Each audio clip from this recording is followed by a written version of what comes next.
when we last left our hero, he had been hurled from a building by Foster and another guy, and left to tumble wildly through some background plates. But just in the nick of time, he... Ow! But if you think old Batman had it bad, just watch that poor painter. Never knew what hit him, and it looks like he just plummeted to his death. But hey, Batman has more important things to worry about than keeping people from dying.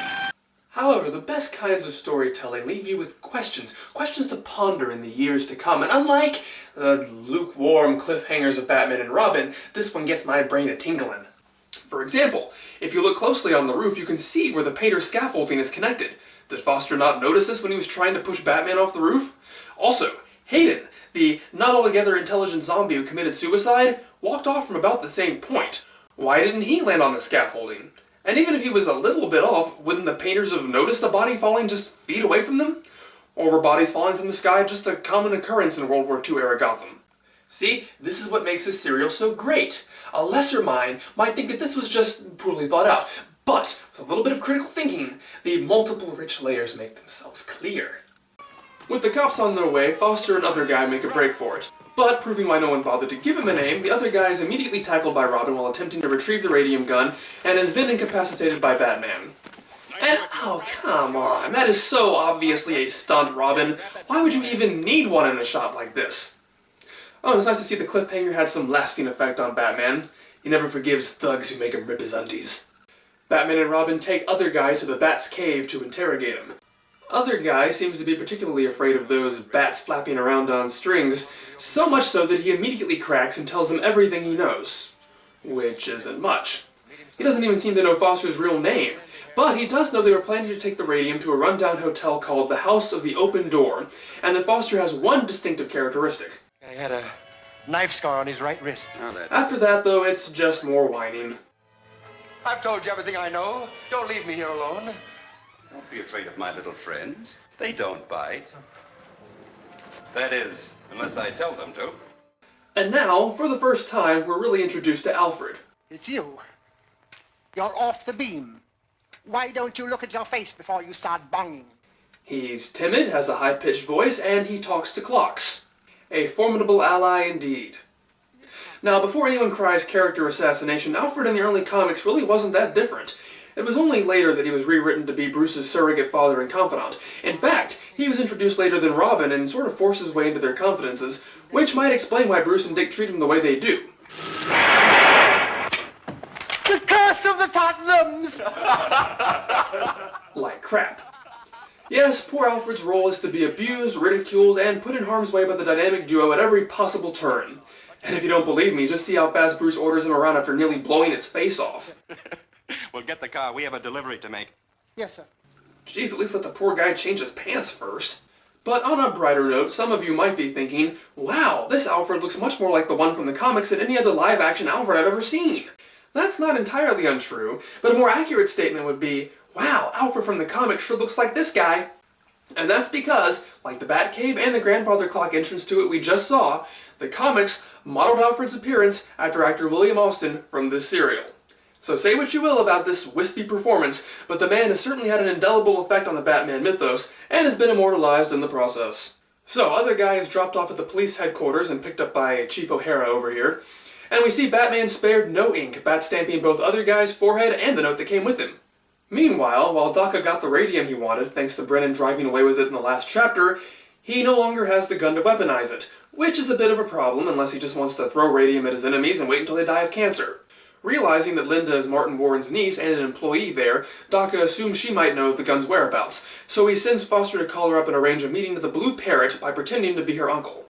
As for Linda, even though her boss was murdered in the previous chapter, that doesn't seem to affect her employment at any point in this serial, or even stop her from answering the phone as Dr. Borden's office. I'm of the mind she just hid the body and pretended like nothing happened so that she wouldn't lose her job, but that's probably giving her too much credit considering how easily duped she is by Foster talking through a handkerchief. She then immediately calls Bruce to tell him the good news and... What? Whoa, it just looked like Foster and Brennan were really getting off listening to that phone conversation somehow. I think it's a mistake in the DVD because my tape doesn't have this bizarre jump cut and instead shows Dick angrily shaking his fist for some reason, as if he's extremely jealous that Bruce might actually go on a date with Linda without him. But luckily for him, Linda refuses to take Bruce along, so in a fit of jealous rage... Well, that doesn't stop us from going there by ourselves, though, does it? Not a bit. Oh, come on, Dick, have some pride. Can't you tell he's just dating you on the rebound? When a phone call comes in for Linda, Bruce sends Dick to stalk her, but he doesn't do a very good job and leaves almost immediately. But it's obvious why Foster and Brennan chose the Blue Parrot as their kidnapping spot. With large vents for flying whatever poisonous gas you see fit, and a false wall perfectly suited for eavesdropping, sniffing, groping, or abductions, our phone booths have you covered. For all of your criminal and harassment needs, look no further than the Blue Parrot. Make your reservations today. Just don't forget to hang up the phone when you're done. At any rate, Bruce decides now would be a good time to follow the lead other guy gave him, so they head out to the house with the open door. Bruce cases the joint while Dick poses as a paperboy to scope out the clientele. And sure enough, Bruce's hunch is right. Dick recognizes Foster by the knife scar, and it is indeed where they are keeping Linda. Behind another hidden panel, of course, because you can't be evil without at least a few hidden panels. But grandfather clocks don't count. Those are classy.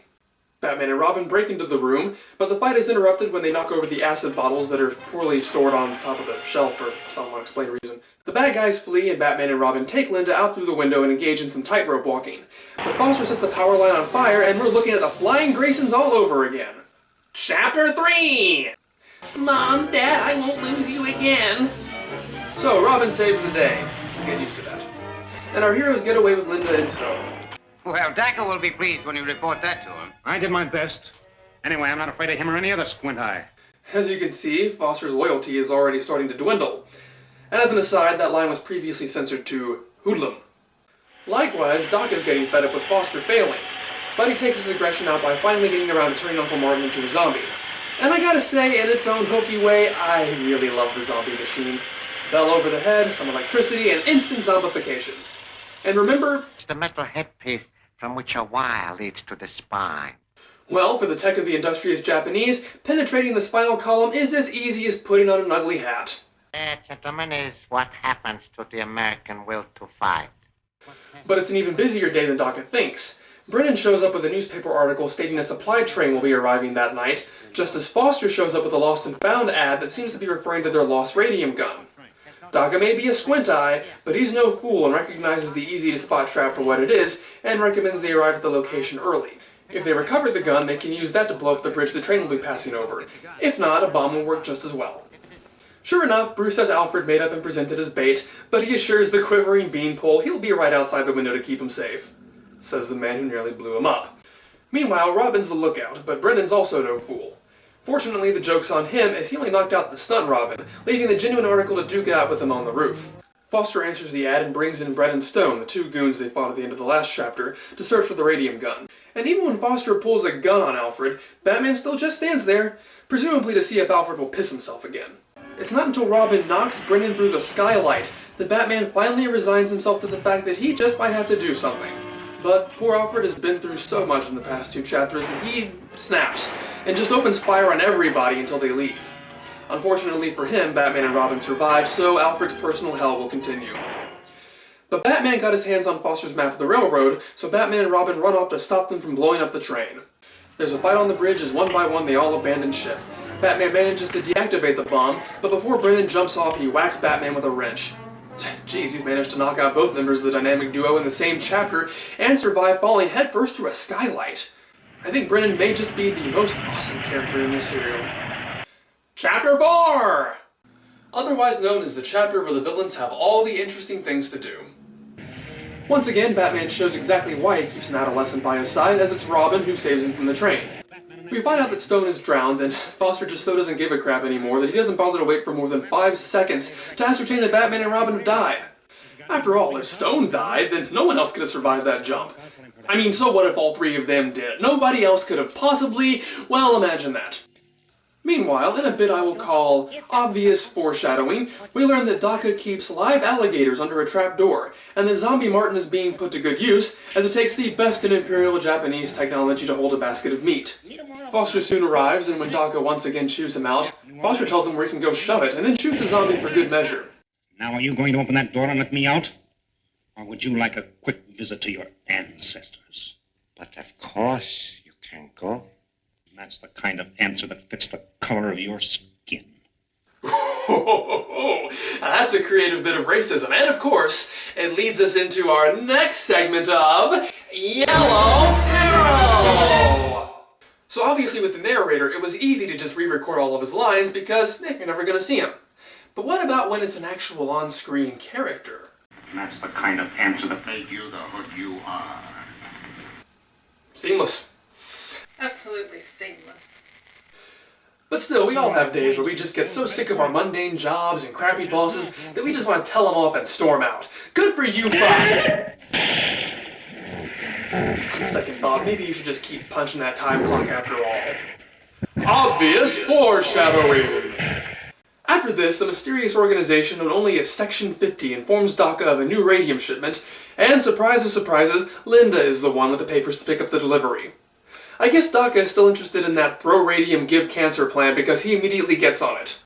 As the serial suddenly remembers that it's called Batman, not doomed criminals who hate their jobs, we see Bruce and Dick having discovered the gun they picked up runs on radium. Linda calls to say she got an anonymous tip to visit a fortune teller to find out about Uncle Martin, and then she'll just stop by on her way to pick up that pesky radium because it's not like it's important or anything. In a bizarre reversal from Chapter 2, she asks Bruce and Dick to come along, and this time Bruce acts like a lazy jerk so he can get out of it and then follow her anyway. But at least Dick is consistent as he once again gestures angrily at that pesky woman on the phone while Bruce is talking. I keep on not wanting to make jokes about the homoerotic undertones, but the serial just keeps making it so easy for me! Bruce and Dick show up to the fortune tellers before Linda. Keep in mind that at this point, Bruce and Dick have absolutely no knowledge of this fortune teller besides what they've heard from Linda. With that knowledge in mind, does Bruce A. question the guy, B. hide in the shadows and let the Swami tell her whatever it is he's going to say, or C. Yeah, I guess it's probably better this way. And better to turn him over to the police for whatever it is he's done. Being Hindu, I guess. When Linda shows up, he just tells her to get the hell out of there. But almost immediately, she's pulled into a hidden room and relieved of her radium papers, which Brendan and Brett use to retrieve the delivery in an armored car. Batman and Robin give chase, and Batman figures, I'm far enough out of the city, no one will notice if I just start blowing criminals up with my radium gun. And it's funny, Brendan and Brett seem fine when the roof caves in, but by the time Batman checks it out, they both just seem to have passed out or died for no good reason.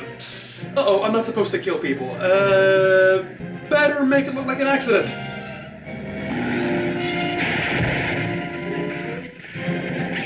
Will DACA be able to log into Skype to prepare for his podcast debut? And if Batman is gone, will Robin be able to pounce on all the hot, sweaty mechanics he likes? Find out in the next exciting review at this theater next week!